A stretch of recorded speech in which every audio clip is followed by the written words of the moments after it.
El Banco Central hace política monetaria.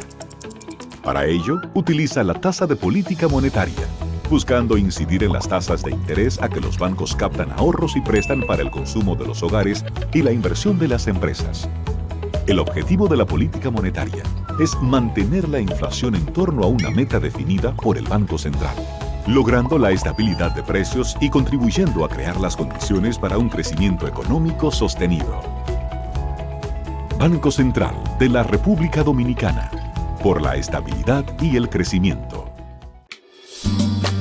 El dominicano, cuando quiere puede, lucha como nadie para progresar. En su corazón la esperanza crece, sabe que la fuerza está en la unidad. Dominicana, dominicano, somos vencedores si me das la mano. Dominicano, dominicano, pasamos del sueño a la realidad. Dominicana, dominicano, somos vencedores. La vida es como una carrera, una sola, en la que cada día damos la milla extra y seguimos transformándonos, porque lo más importante no está en lo que hicimos, sino todo lo que hacemos para ser invencibles. Banreservas, el banco de todos los dominicanos.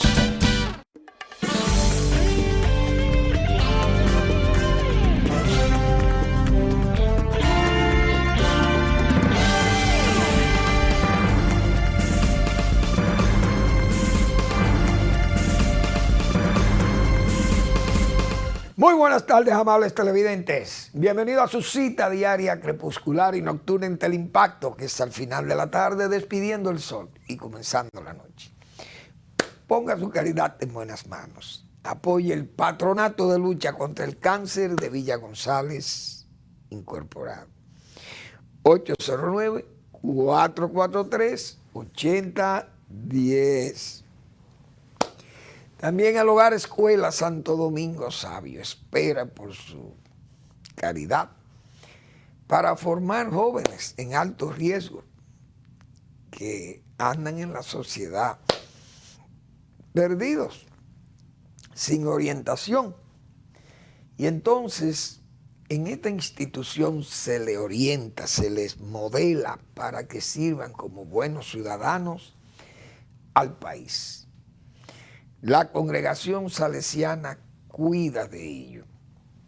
Así que ponga su caridad en esa institución que cuida de esos jóvenes y los forma para hacerlos buenos y ejemplares ciudadanos. Avenida Independencia, casi esquina Avenida General Gregorio Luperón en Santo Domingo.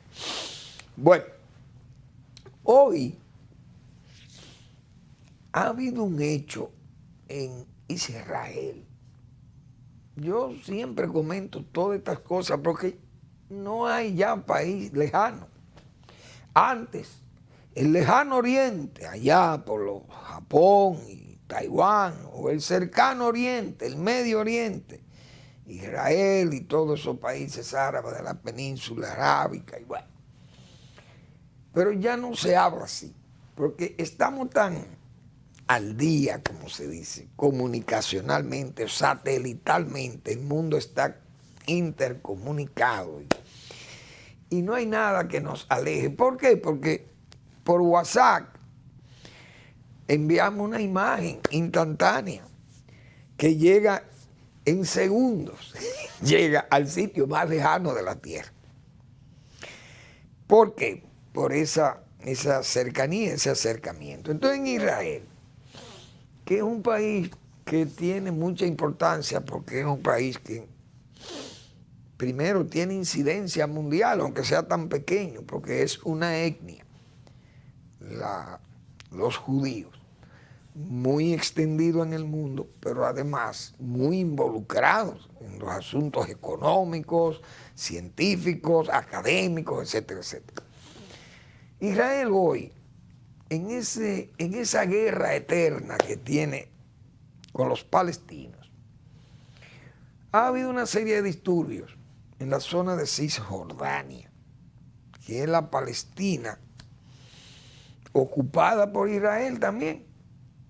Entonces, eso crea muchas tensiones ahí. Pero hoy hubo un tiroteo y asesinaron una periodista de Al Jazeera, que es una de esas agencias de noticias árabes muy importantes del Medio Oriente, porque tiene una incidencia mundial también, muy bien financiada, con los petrodólares de la zona, imagínense. Y es una de las agencias informativas más activas, más dinámicas que hay en toda la zona. Y tiene una influencia global, o sea, sus noticias son retransmitidas y son tomadas muy en serio. Entonces, esa periodista de Palestina, de origen palestino, pero con nacionalidad norteamericana, fue asesinada de un balazo en la cabeza, en medio de unos tiroteos que hubo ahí por parte del ejército israelí. Pero ese es un sitio tan difícil, el Medio Oriente, y hay tantos extremismos entre las mismas facciones palestinas que están muy divididas. Una, la que manejan Cisjordania, otra, el Hamas, que maneja entonces la zona de Gaza. Y están esos grupos terroristas como también el Hezbollah. Y se aprovechan de una situación como esa también. Matan a esa muchacha, ella se llama Shirin, yo tengo el nombre por ahí. Shirin Abu Abdek. Shirin Abu Abdek. Una joven periodista, muy dinámica también, parece que es de esas voces de Al Jazeera, muy conocida. Entonces, en esos grupos tan extremistas, se puede aprovechar para fines de desacreditar a Israel. Pero también el ejército israelí es un ejército muy arbitrario también, y toma medidas muchas veces represivas o de represalias tan duras, de hostigamiento tan fuerte, que rayan entonces en los abusos y respeto a los derechos humanos. Y, bueno, ya vimos lo que pasó en Shatila y en Sabra y Shatila y en los campamentos del Líbano, aquella vez que Ariel Sharon permitió, no fue que el ejército judío hizo la masacre, sino que permitió que brigadas de combatientes cristianos entraran bajo el amparo de Israel, entraran a esos campamentos y provocaran unas masacres. Y eso trajo muchos problemas porque incluso Ariel Sharon fue declarado criminal de guerra. Y eso fue una situación muy difícil para Israel. Entonces, esta vez, Estados Unidos y la Unión Europea le están exigiendo a Israel que aclare esa muerte. Israel está en el deber de aclarar esa muerte, y esa muchacha, si la bala que le provocó la muerte, si el plomo está dentro, lo que fuera, ellos determinan si la bala salió de un fusil israelí, judío, o de un arma palestina. La verdad que es un hecho peligroso porque ahí se encienden, como dicen, las intifadas se encienden hasta con una pisada. Óigase bien. Ahí una personalidad judía entra un pie al área de la mezquita donde están, diríamos, los lugares sagrados del Islam ahí en la Palestina, y eso crea una intifada, señores, una de esas revueltas callejeras, esas pedreas y todas esas luchas que se iniciaron en tiempo pasado, y en la cual el propio Ariel Sharon, siendo primer ministro, provocó una ira terrible entre esos palestinos, porque el hombre se atrevió a entrar al área de la mezquita de Al-Aqsa, y eso es un lugar sagrado del Islam, señores. Esos musulmanes son fanáticos. Entonces, son como se dicen, mechas, que no es bueno que se enciendan en ese Medio Oriente porque hay una situación sumamente mala en el mundo. Con este asunto de la guerra ya de Ucrania y Rusia, que es suficiente, mala de Siria ahí, que acaba de... Prácticamente eso no termina ahí, eso siempre quedan esas cenizas incandescentes, todavía con sus brasas encendidas.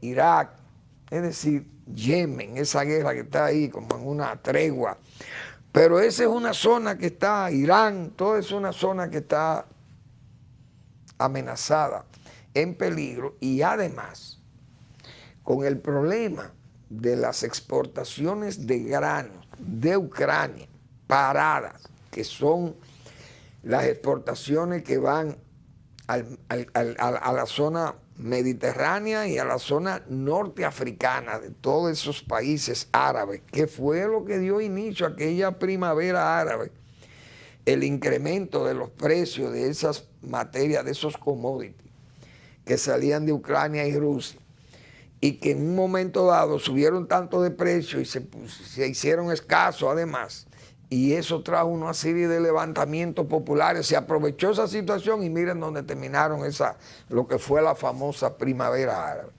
Entonces, demasiado problema tiene esa zona ahí como para que sigan prendiendo mecha o prendiendo fósforo en medio de la gasolina, porque eso sí es verdad que es terrible, peligroso de verdad. Bueno, aquí en América Latina estamos viendo, la verdad es que Estados Unidos es un país que tiene que luchar con una serie de elementos, porque hay que llamarle así, de elementos raros, de tierra, como si fueran los elementos de tierras raras, como le llaman a esos microelementos o elementos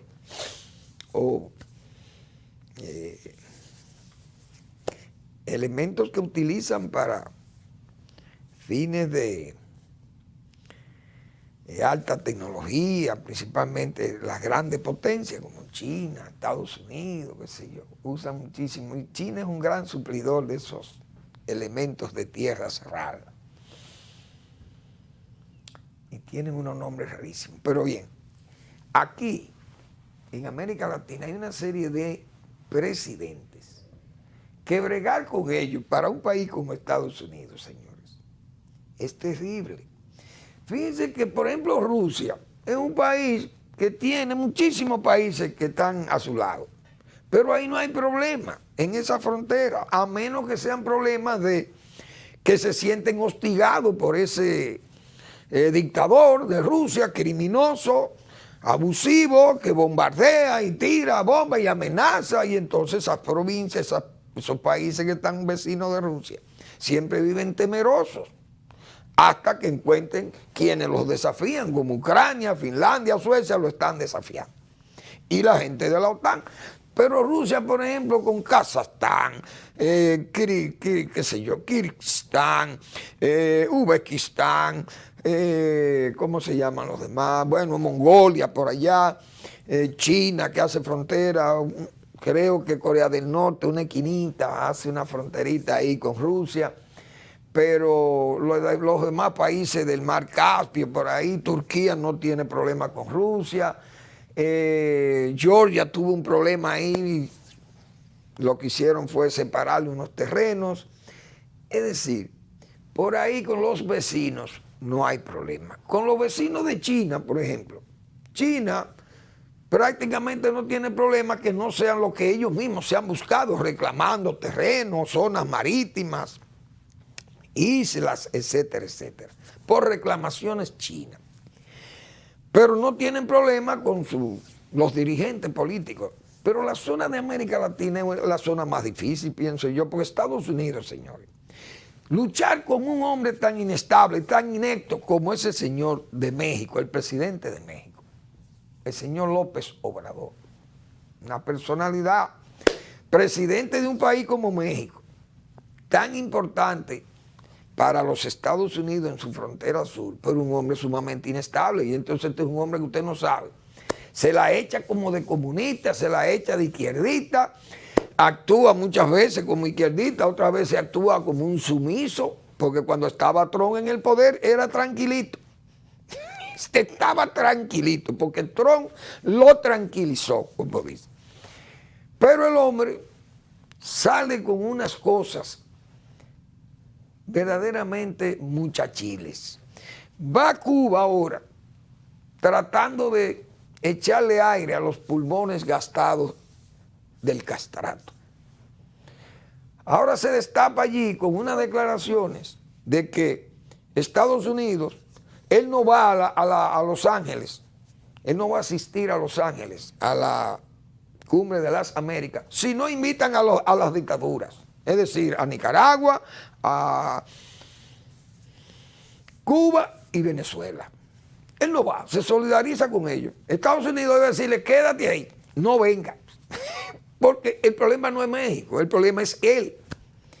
Una persona que va a tirarle, como se dice, el aire a una Cuba que está hoy peor que nunca.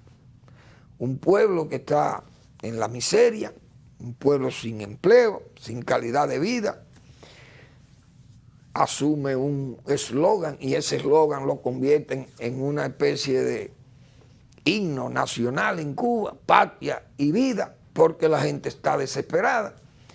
El régimen lo que responde es a garrotazos y cárceles, empellones y de todas las torturas habidas y por haber le han aplicado a los jóvenes que protestaron, miles de ellos presos.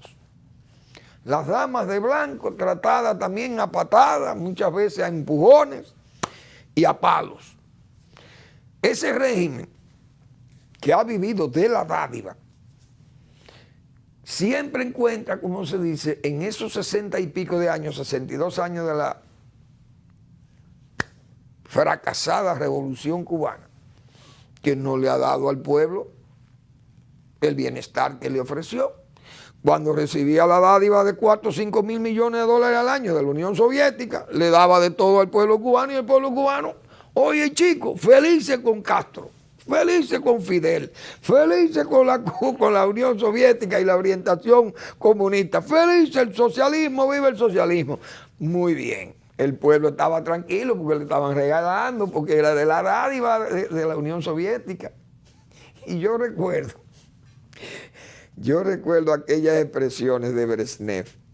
Brezhnev, señores, Leonid Brezhnev, llegó a decir que la bailarina cubana, la vedette cubana era muy cara, sabiendo que Cuba era una fiesta, y un can y una bebedera, y mucho gasto. Y entonces le salía cara a la Unión Soviética, de tal forma que hay un chiste genial, que en una oportunidad un asistente de Brezhnev lo despertó temprano y le dice, secretario, él era el secretario general del Partido Comunista de la Unión Soviética, ese era el cargo que tenía en el Politburó. Secretario, le tengo una buena noticia. Ah, ¿cuál es? Brasil acaba de convertirse al comunismo y el hombre inmediatamente salta como un sprint. Pero otra Cuba. Es decir, otro problema tenemos que subvencionar a un monstruo como Brasil. La Unión Soviética, Rusia no podría. Porque Cuba, señores, Cuba se convirtió en un verdadero dolor de cabeza para los soviéticos. El asunto es que ese país, cuando perdió la Unión Soviética de su subvención, encontró a Venezuela. Encontraron a Chávez y fagocitaron a Venezuela, vivieron de Venezuela y le sacaron el jugo a Venezuela. Cuando Chávez comienza a declinar un poco, se inclinan para Brasil y van a Lula, y Lula entonces lo fagocitan de tal forma que hasta el poder lo perdió. Se queda sin nada. La Unión Europea siempre hipócrita le tiraba la toalla a Cuba y le tira la toalla y le condonan muchísimas deudas y le regalan y le dan de todo, lo quieren a los cubanos. Pero la Unión Europea también ya no resiste más. Cuba, que está pasando las décadas índices, necesitamos otra colonia donde ir a fagocitar. Encontraron a México con este señor, López Obrador, que no anda bien, parece, del juicio. Y el señor le ha ofrecido alquilarle 500 médicos para llevarlo a México. Los médicos, todo el mundo sabe que lo usa el régimen como verdaderos mercenarios. ¿Por qué? Porque lo que hace es alquilarlo y esas divisas retornarlas es una forma de ayudar a Cuba, pero la hacen en forma disfrazada, llevando 500 médicos o 600 como estaban en Brasil. Desde que llegó Bolsonaro, Bolsonaro lo sacó. Porque lo que tienen es un negocio. Y los propios los médicos, los pobres, locos por desertar, no desertan porque tienen que dejar las familias en Cuba. Y por eso no desertan, pero realmente no reciben el dinero que deben recibir. Todo dice para la famosa revolución. Pero los médicos saben que es para mantener a esa claque que dirige a Cuba. Entonces, ahora van a fagocitar a México. Ojalá puedan México zafarse de ese parásito en que se convierte el régimen cubano. Eso es una vergüenza. Usted ir a decir del señor Díaz-Canel, un hombre honorable, honrado, honesto, trabajador y un excelente ser humano. Esas fueron las declaraciones y el hombre con las cárceles de Cuba llenas de presos. Porque protestaron por el hambre y la miseria de Cuba. Una verdadera pena y una vergüenza en Estados Unidos tener que luchar con estos especímenes, como dice. Vamos a la pausa.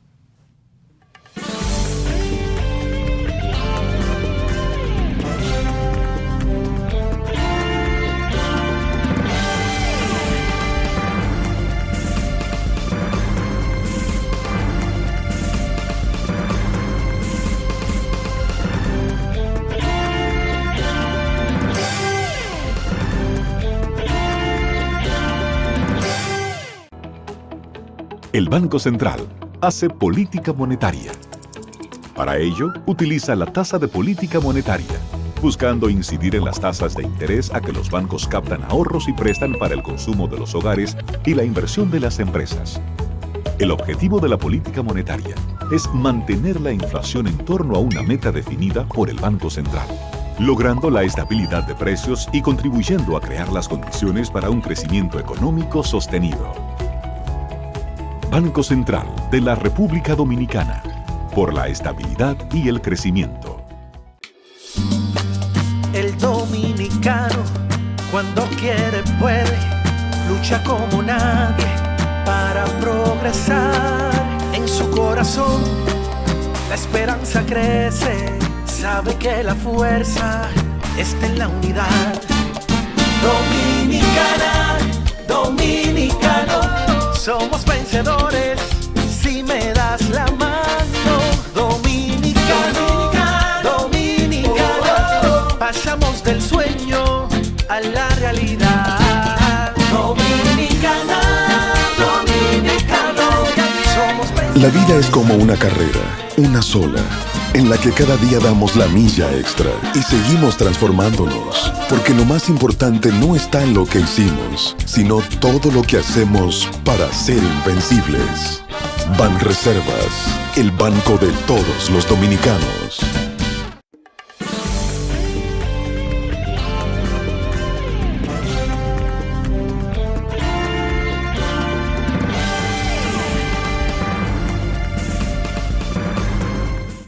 Bien, esta mañana, cuando observábamos los periódicos matutinos, vimos una foto de portada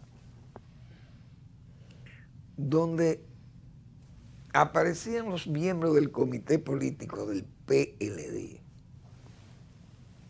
Una foto amplia, prácticamente con todos los miembros de ese cuerpo de dirección política del Partido Laboral Danilista, en la casa campestre de uno de sus prominentísimos miembros del PLD, señores, el PLD de Juan Bosch. Usted sabe las veces que Juan Bosch, vamos a llamarle así, aunque sea un irrespeto a su memoria, insultó a los burgueses, a los tutumpotes, a los oligarcas, con aquellos nombres, como se calificaban esas familias ricas del país.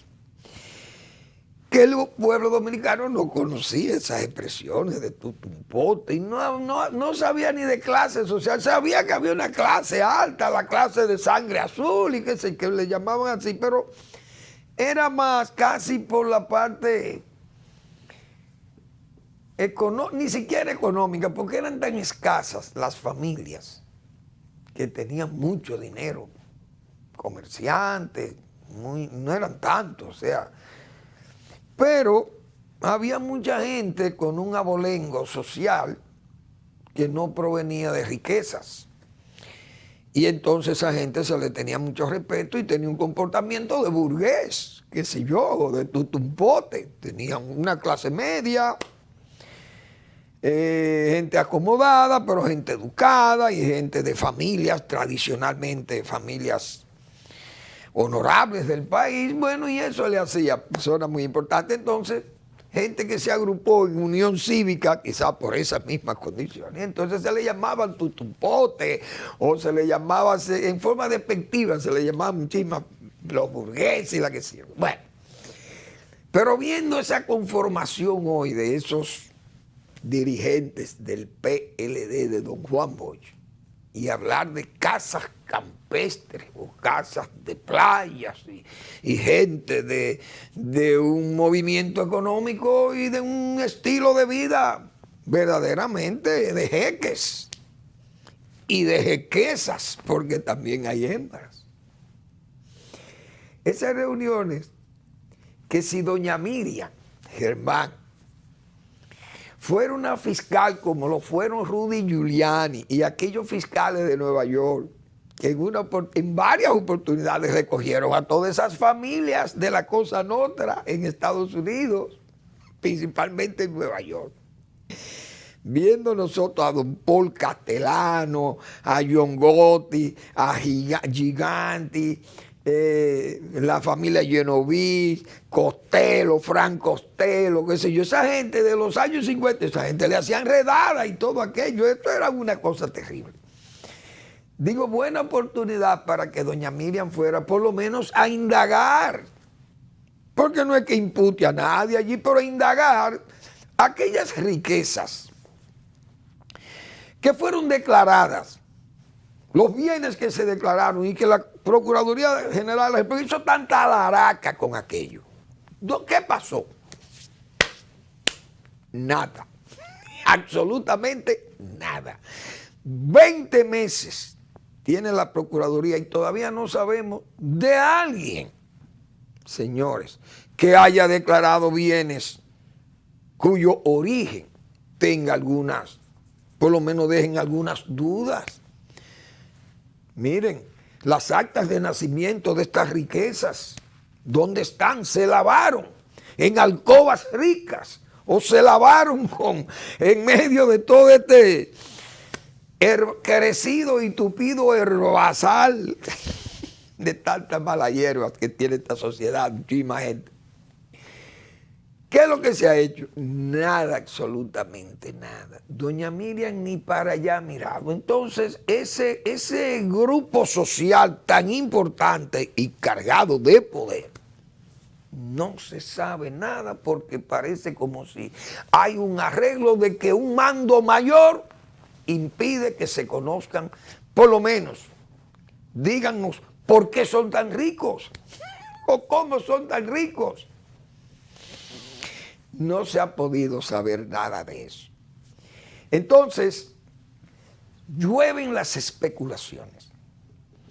Es decir, esa reunión que se hizo como se hizo aquella constitución, la primera constitución de la República, precisamente se hizo en territorio de la provincia de San Cristóbal. Esta reunión del comité político se hizo en la jurisdicción de la provincia de San Cristóbal, repito, como la de la primera constitución, para alejarla, diríamos, de los en este caso de los paparazzi políticos que andan detrás de todas esas reuniones para saber qué se trata.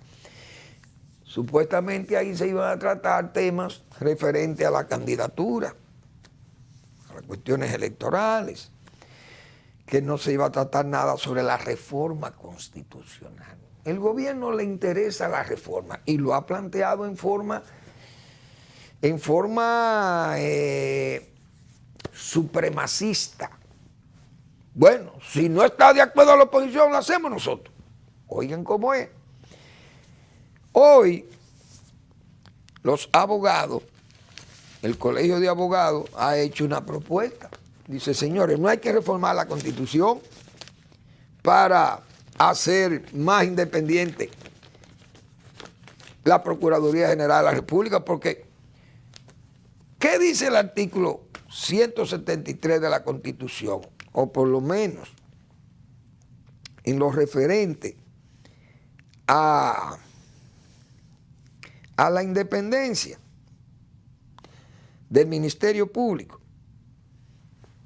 Dice, el Ministerio Público se organiza conforme a la ley, que regula su inamovilidad, régimen disciplinarios y los demás preceptos que rigen su actuación, su escuela de formación y sus órganos de gobierno, garantizando la permanencia de sus miembros de carrera hasta los 75 años.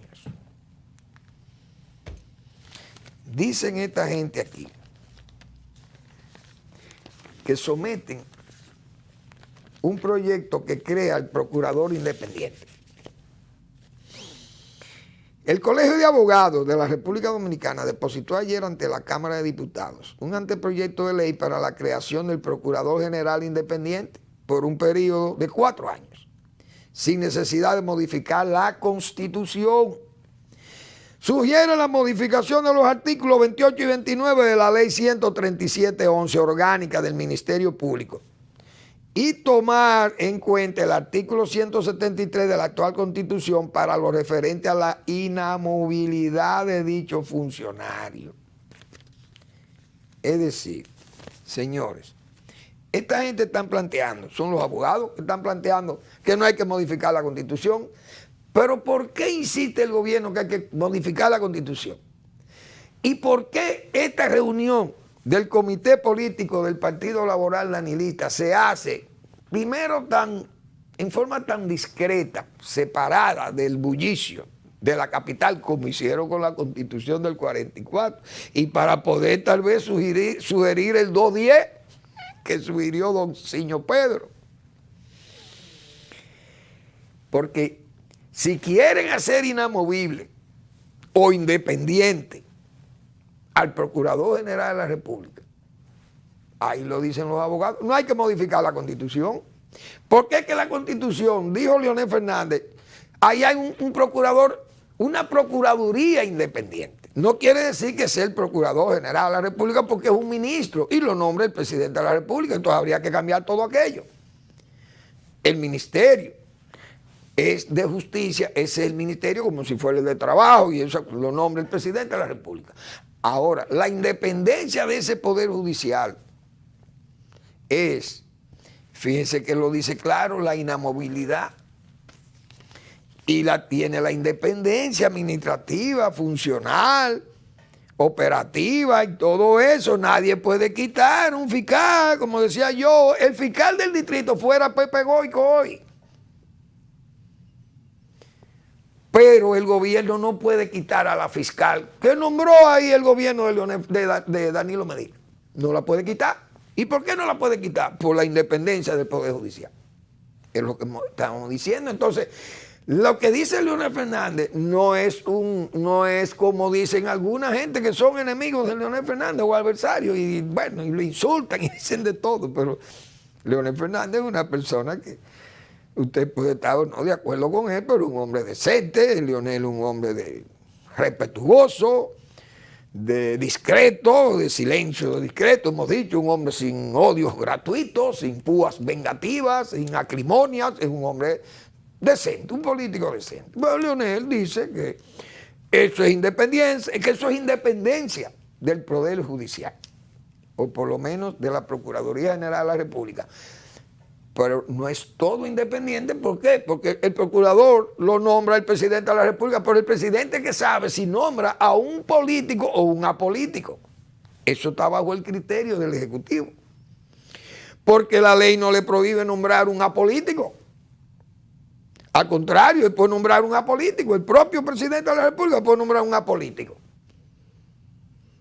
Yo recuerdo que Balaguer nombró un apolítico procurador general de la República, que era, ¿cómo se llamaba aquel procurador general de la República? No recuerdo su nombre ahora, tal vez más tarde, pero un hombre incluso que estaba muy relacionado con la iglesia católica, no recuerdo su nombre, un hombre serísimo, y nadie objetaba a ese señor. Y así el presidente de la República es que lo nombra. Ahora, usted no puede quitar un fiscal, el presidente pudo haber quitado la fiscal del distrito. ¿Cuál era el estilo antes de la Constitución del 10? Mira, borra todos los fiscales, quítalos todos. Hipólito Mejía lo quitó todo de un plumazo, como dice, con un decreto. Yo creo que quitaron todos los fiscales en el 2000, cuando ganó las elecciones.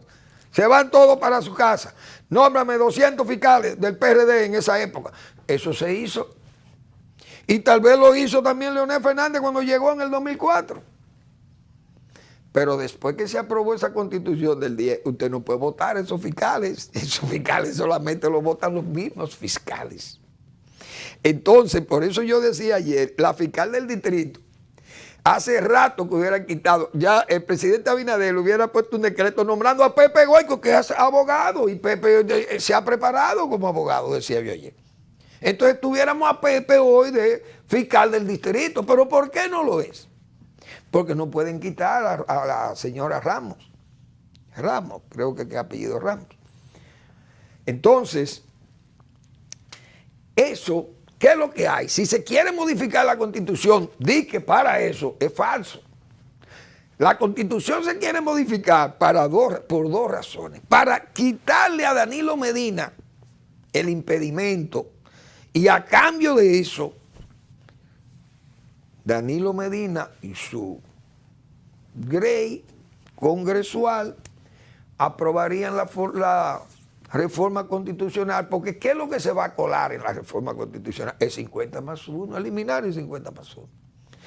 A ver si Luis Abinader no tiene que ir a una segunda vuelta y luchar contra un votante que no tenía control, ni Danilo Medina tendría control de ese votante. O también los que queden, Danilo Medina, arrimarlo en una segunda vuelta, que vayan y voten por Luis Abinader para derrotar a su adversario político, que es Leonel Fernández. Eso puede ser. Ahora, si Danilo Medina le quitan ese impedimento y no presenta candidatura, porque presentar una candidatura después que están corriendo estos chicos que están ahí dentro, estas flores de un día que están corriendo ahí en ese partido, lo más que va a haber es una estampida, se van a ir, porque no es verdad que Abel Martínez se va a quedar en ese partido, probablemente se largue con su gente y diga, ¿por qué yo busco aquí? Porque si cuando ya estábamos levantando las tiendas, viene este señor y nos tira un ventarrón, como se dice, y se lleva todo. Entonces probablemente lo que se acelere sea una multidivisión en ese partido que queda, en lo que queda de ese partido, en manos de Danilo Medina. Uno no sabe. Pero eso es lo que se puede estar negociando. Ahora, si el gobierno está negociando eso, sabe Luis Abinader que va a tener esa negrura, va a tener ese manchón encima. Fíjense que no salen, ni siquiera salen los grupos verdes, no salen a la calle, los indignados de la plaza tampoco, después están todos nombrados. El gobierno lo tiene, muchísimos de ellos, los jefes, los cabecillas, están nombrados. O sus hijos nombrados también, y bueno, y buscándose. Entonces, nadie protestaría. Pero, fíjense por qué nosotros tenemos 20 meses diciendo que todos esos arreglos, si no hay arreglos, si no los hay para que haya un cambio constitucional, hay un arreglo para no perseguirlos. Porque El que hace negocio con Hipólito Mejía sabe que está expuesto a que en un momento a otro Hipólito Mejía estalla como una granada y dice todo. Ese otro. Entonces, habrá que esperar, porque el comportamiento de Miriam Germán como procuradora general, ya entrecomillados, independiente para Manuel Fermín, porque mientras esté actuando en forma oscura con respecto a ese grupo, todos los indicios es que hay órdenes de un mando superior para que ese grupo no sea investigado. Y eso necesita investigación. Solo la casa donde se está celebrando esa reunión del comité político, la casa levantada allí, demanda una investigación por parte de la Procuraduría General de la República para determinar cómo esos bienes se tienen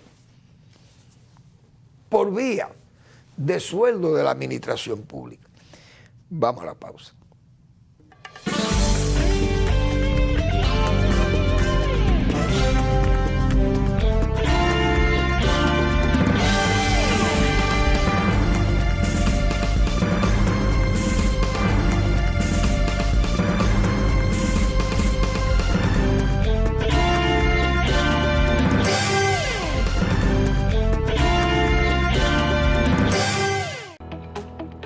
El Banco Central hace política monetaria.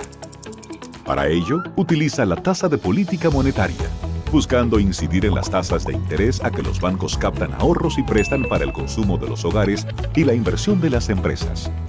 El objetivo de la política monetaria es mantener la inflación en torno a una meta definida por el Banco Central, logrando la estabilidad de precios y contribuyendo a crear las condiciones para un crecimiento económico sostenido.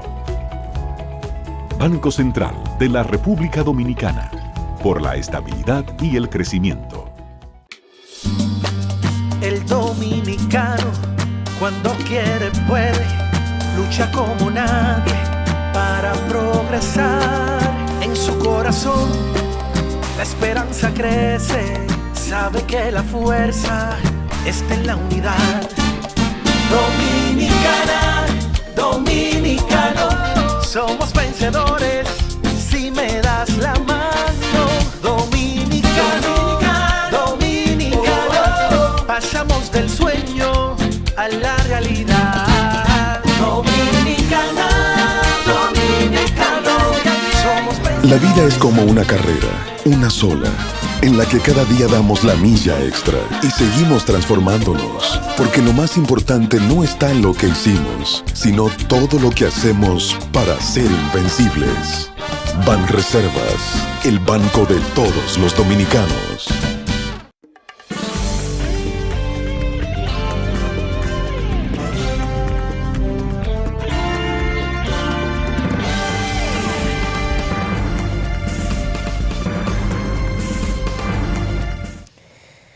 Bien, señores, tenemos el blog La Pregunta del doctor Marino Vinicio Castillo. Hoy miércoles, exhortaciones en medio de la crisis más velada. Ese es el título del blog La Pregunta del doctor Marino Vinicio Castillo, que como ustedes saben publica todos los miércoles en Google. Bien, le insto a que lo lean, huelga decírselo. Esa crisis velada, dice el doctor Castillo. Y hay crisis, porque hay crisis social y crisis política, pero la crisis social se van uniendo muchísimas cosas. Y fíjense cómo ese comportamiento de la policía le ha ido creando una crisis al gobierno. Era lo que nosotros decíamos, pero el gobierno está bien, está tranquilo con toda su gente, que siga ahí, o sea, no tiene asesores. Los asesores del gobierno son dos extranjeros, Rudy Giuliani, que vino por primera vez y tenía el presidente encantado con Rudy Giuliani, y el otro, un señor de Vila, qué sé yo, español, asesor de Naciones Unidas, pues un hombre que no conoce este país. Pero además, ninguno de los dos han entrevistado ni siquiera a un ex jefe policial para que le diga, mire cuál es su opinión de esta institución. Es decir, el gobierno anda en andamios ajenos, en asuntos policiales. Pero es que nada más la crisis no es policial, es que es una crisis que se va sumando muchísimas cosas y se va la gente enervando. Usted va a AME, es un problema también. AME es un problema. Muchas veces usted va, por ejemplo, hay sitios. Esta mañana yo veía en un laboratorio, hay un laboratorio cerca de donde está Corazones Unidos. Ese es un área.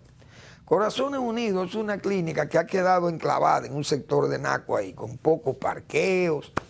Entonces la autoridad le ha puesto muchísimas restricciones al parqueo en la calle ahí, pero que es difícil el parqueo, pero es en la calle que tiene que parquear la gente.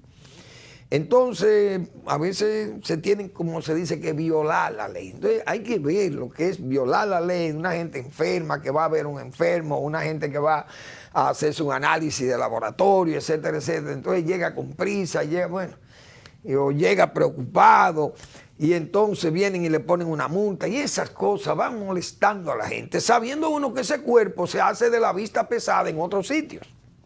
Porque yo decía, mientras hacen eso, la DGC, qué sé yo, entonces en la México, detrás, cerca de donde está la Dirección Nacional de Control de Drogas, ahí hay una cola de una patana larguísima.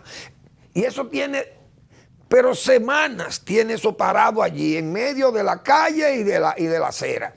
Pero a mí no le preocupa eso. Como tampoco le preocupa un tapón que se hace ahí en la 27 con Ortega y Gasset, porque hay un negocio ahí que vende bebidas, parece que ahí le llevarán algunas bebidas a algunos de sus dirigentes, máximo de sus generalotes, y entonces se tolera que esa esquina ahí se complique los días que hay mucha venta de esos licores y esas cosas, pero tienen sus áreas preferidas. Con los conos, usted ve, el cambio no ha podido ni siquiera eliminar los conos. Los famosos conos de AME, que es una absurdidad como usted venir por la 27 de febrero y querer entrar al expreso, pues a los túneles, y usted no puede entrar al expreso de los túneles porque eso está exclusivamente para los que vienen de este a oeste por los elevados. Es decir, si usted no viene por el elevado, y usted viene, por ejemplo, por la de la San Martín y dobla ahí en la 27 de febrero, y quiere venir a Naco, quiere venir al oeste de la ciudad, usted no puede tomar el expreso de los subterráneos, como se dice, de los túneles, porque lo impiden los conos. Usted tiene que forzosamente ir a hacer ese tapón hasta la Máximo Gómez, obligado, porque usted no puede entrar a esos carriles que son de expreso, de salida rápida, de tránsito rápido. No puede entrar. Usted perturba ahí, según AME. Entonces, esas cosas van enervando a la gente. Y eso crea crisis sociales. Pero vienen los apagones. Ahora hay muchísimos apagones ahí. Porque vendrán más apagones, porque este es un servicio muy frágil. Hay unas plantas que están fuera de servicio, que por mantenimiento, dice Bernardo Castellano, mi amigo Bernardo, que es un técnico, dice que son apagones financieros. Hay muchos problemas porque hay unos déficits fuertes y el gobierno ha tenido que asumir. Imagínense hasta que termine la guerra de Ucrania. Y si esa guerra se toma 6 o 7 meses más, u 8 o un año, y el gobierno va a seguir subvencionando esos combustibles. ¿Hasta dónde va a llegar el gobierno subvencionando unos combustibles para evitar un estallido? Esas cosas hay que medirlas, porque el déficit se le va a incrementar al gobierno, un gobierno que no tiene reformas fiscales. Si no van las reformas, el déficit se va a sumar. Y el préstamo fácil también cae, porque no va a haber facilidades para el préstamo. En resumen, el gobierno tiene que andar con pies de lana, porque no puede dejar ir agravando cosas o queriendo resolver problemas con medidas muchas veces casi rayan en la absurdidad. Yo soy un crítico de esas ventas de Inespre. Comprar plátano a 5 para vender a $1. Comprar huevo a 5 para vender a $1. Esa no es la función de Inespre. La función de Inespre es comprar si hay una sobreproducción, que entonces para que no se pierda esa sobreproducción y INEPRE la compre. Y entonces entre al mercado cuando tenga que entrar al mercado, cuando esa sobreproducción ceda y obliga a que el precio se estabilice o quiera subir de precio, entonces INEPRE intervenga. Pero no, ese negocio, eso no es un negocio que uno no lo entiende. Porque eso es un negocio solamente de subvención y de pérdida de dinero por una institución que deje que el mercado hable. Si hay una sobreproducción de huevos y los productores de huevos están perdiendo mucho dinero, entonces INEPRE puede intervenir. Pero si la producción es manejable y ellos mismos la controlan, los mismos productores de huevos son los que tienen el control. Porque ellos son los que tienen las gallinas ponedoras. Y los huevos fértiles, ellos pueden limitar la cantidad de huevos fértiles que pueden llevar a la incubadora, lo que pueden incubar. Pero son cosas de ese tipo. Entonces se están haciendo una serie de cosas como para el gobierno no verse expuesto a un tumulto, como se dice. Pero se van sumando todas esas cosas del problema social. Entonces viene una crisis política. Fíjense cómo está esto. Una institución policial que se ve afectada ya seriamente. La delincuencia incrementándose y no hay respuesta. Entonces el gobierno está como se dice, como entre Luca y Juan Mejía, como decía en el Cibao. Y esas cosas van debilitando la credibilidad, la autoridad misma del gobierno se va debilitando. Ojalá se puedan ir corrigiendo ese tipo de problemas que van a agravar la situación, la pueden agravar y entonces va a ser peor. Esos apagones, señores, esos apagones comienzan y comienzan a la gente y protesta, pero no solamente el apagón, sino la factura. Los edificios tienen sus quejas. Un edificio que pagaba 5,000 pesos de factura eléctrica y se la suben a 14,000. Eso no, así no fue que hablamos, como dicen. Si usted dice que va a aumentar un 9%, entonces usted no le puede subir 3 veces el valor, el 300% a una factura. Algo anda mal. Pero uno sabe los déficits que lo que están operando. Entonces, recuperar eso así, más los apagones, entonces comienza la gente a gritar y comienza la crisis social, comienza a incrementarse. Viene una crisis política, se unen las dos cosas, vienen las protestas y entonces se debilita la autoridad y la credibilidad del gobierno. Yo no sé si el presidente tendrá se ve que no tiene sus asesores, porque hemos dicho que no hay Salomones, todo está bien. Y el que opine así, lo que se le dice es que lo que quiere es hacerle oposición al gobierno. Y yo no creo que sea por un instinto solamente de hacerle oposición al gobierno. Lo que pasa es que los gobiernos muchas veces comienzan a inventar, como hemos dicho nosotros, y comienzan a tratar de aliar la mala fe y la astucia, y comienzan a maniobrar buscando cómo crean la crisis política, sin necesidad, crean la crisis, entonces se incrementa crean la crisis política. Ese comportamiento con el PLD y esas cosas, si el gobierno no actúa con rapidez, puede convertir eso en una crisis política. El mismo problema migratorio, la gente sabe que eso puede ser un paliativo, una especie, qué sé yo, de anestésico, una retro allí haciendo una zanja, pero hay que ver con qué rapidez que se va a trabajar aquello. No hay repatriación, se acumula ese problema migratorio, súmele usted el problema de la inflación y se van sumando más cosas y terminan muy mal. Yo vi un ejemplo ayer con el aniversario de la muerte del líder de los blancos, el doctor José Francisco Peña Gómez. Y para mí, fíjense la inadvertencia, que fue casi como una burla. Van a hacerle un homenaje a la tumba del doctor Peña Gómez. Pero uno de los principios por los que más luchó José Francisco Peña Gómez y lo impuso fue por la no reelección. Fíjense que eso estaba permitido en tiempo de Antonio Guzmán y de Salvador de Blanco. Y no se atrevían a mandar la reelección porque eso fue principio en José Francisco Peña Gómez. Entonces van a hacerle un homenaje al doctor Peña Gómez en su propia tumba. Y entonces a pedir la reelección y hablar de la reelección del presidente Abinader. Esas cosas, eso es una cosa como una niñada. O algo como si fuera también una burla. ¿Y dónde están los dirigentes viejos del PRD, de los tiempos del doctor Peña Gómez? ¿Dónde estaban? Eso es una burla. Y a hablar de la memoria del doctor Peña Gómez con gente, los reeleccionistas, todos ahí al lado.